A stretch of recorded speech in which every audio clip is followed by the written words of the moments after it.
Good morning dear students. कल जो हम लोग टॉपिक्स लेकर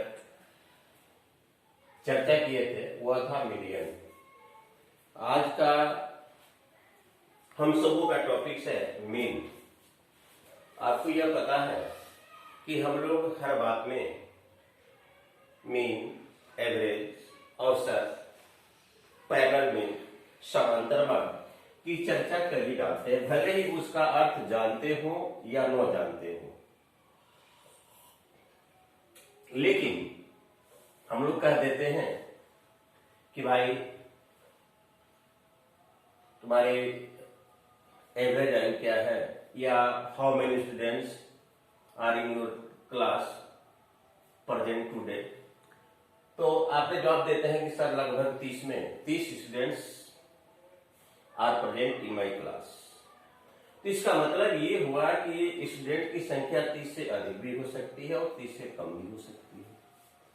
हम आपसे पूछते हैं कि भाई आपकी क्लास में जो बच्चे पढ़ते हैं उनकी आयु क्या है, तो आपने जवाब देते हैं कि सर लगभग में एवरेज में वही 13-14।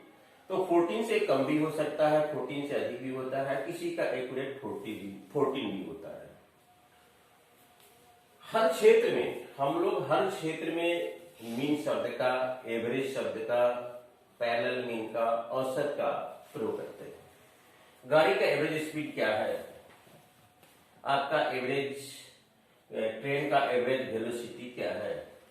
हर चीज में, हर एक्टिविटी में हम लोग एवरेज का प्रयोग कर ही डालते हैं। अगर कोई किसी ऑब्जेक्ट को, किसी इक्विपमेंट्स को, किसी सामान को सैकड़ों में खरीदते हैं तो हम उसका एवरेज निकालते हैं कि एक ऑब्जेक्ट का कीमत एवरेज क्या होगा, एक ऑब्जेक्ट का कीमत एवरेज क्या होगा।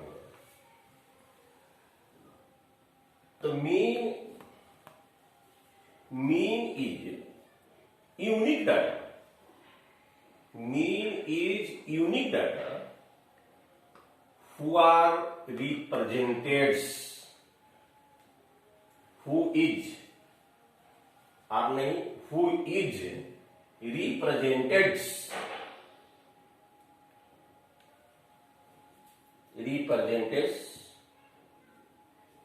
of given all data। जो पूरी डाटा दी गई है वह सिंगल उसका लीडरशिप करता है, नेतृत्व करता है। एक डाटा के बोल देने से मिला जुलाकर आप हद तक उस कलेक्शन ऑफ द डाटा का करीबतः आप रिजल्ट निकाल सकते हैं। लेकिन यह भी देखा जाए कि क्या यह हमारे जीवन में कहां तक वास्तविक है, ये आखिर इसका हमारे जीवन में रियलिटी वास्तव में है या नहीं। तो कभी काल तो सार्थक होता है और कभी काल सार्थक नहीं होता। कभी काल एक्यूरेट रिजल्ट देता है और कभी तो एक्यूरेट रिजल्ट नहीं देता है। जैसे मान लिया जाए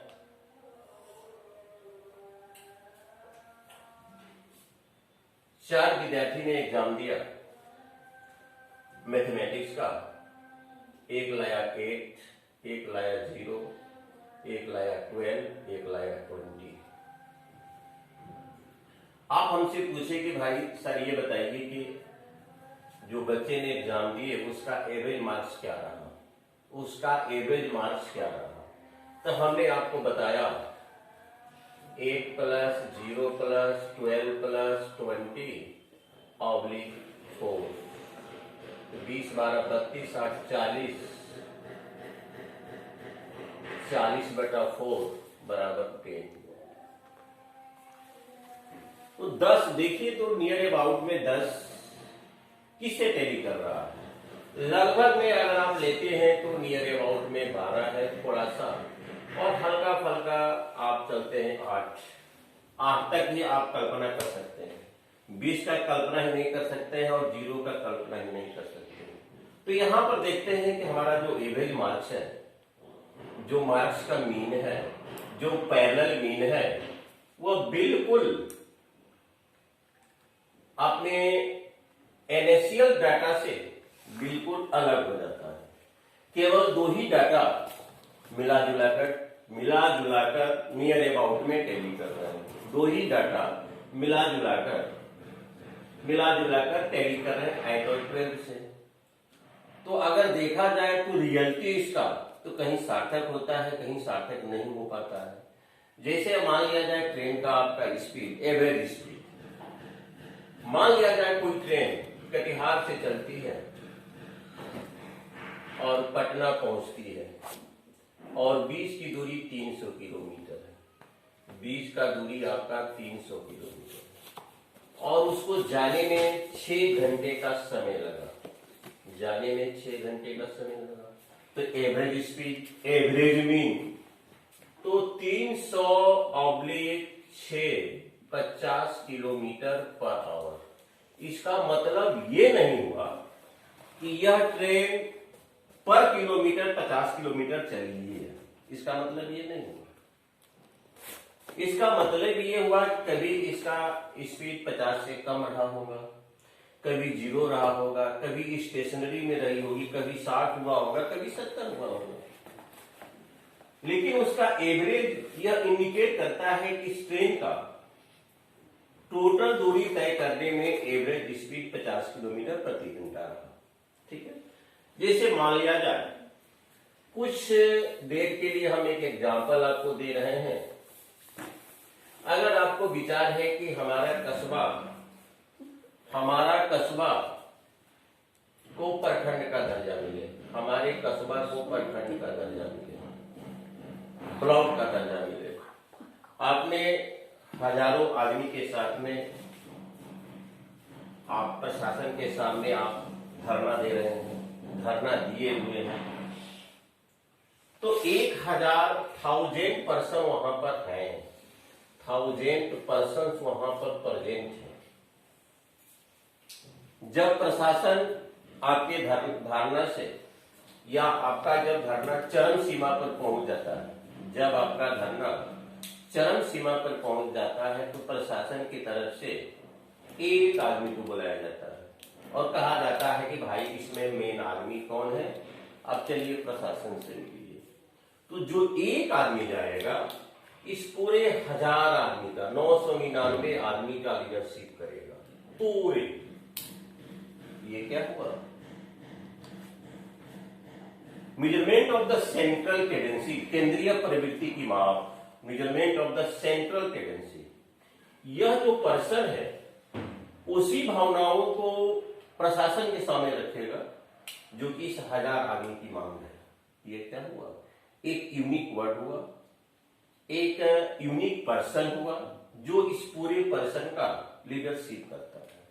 तो mean is the unique data who is the representative of all given data। Mean एक ऐसा आंकड़ा होता है जो दिए गए आंकड़े का अकेले ही प्रतिनिधित्व करता है, अकेले ही प्रतिनिधित्व करता है।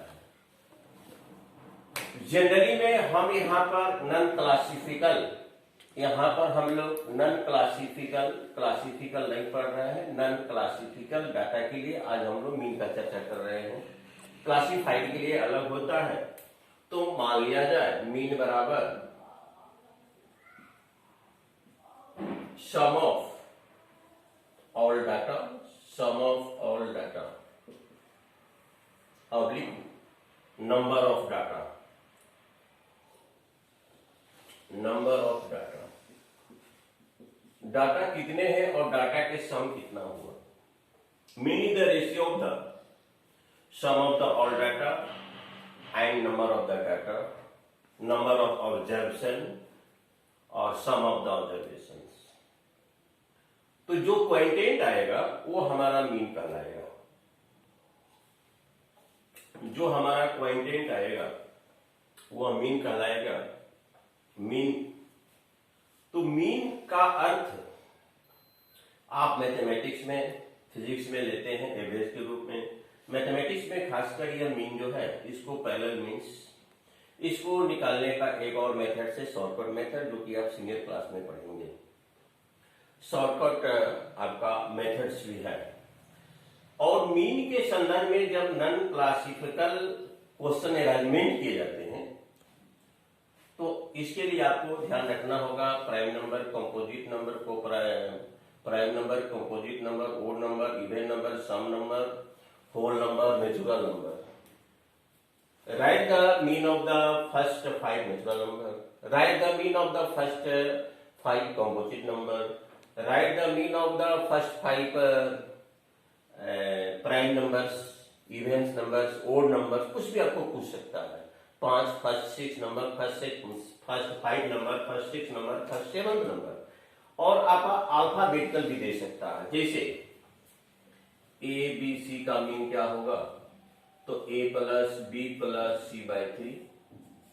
अगर आपको दे दिया कि a plus B plus C और c प्लस a का मीन क्या होगा, तीनों को जोड़कर बाई 3 ऑब्लिक कर देंगे।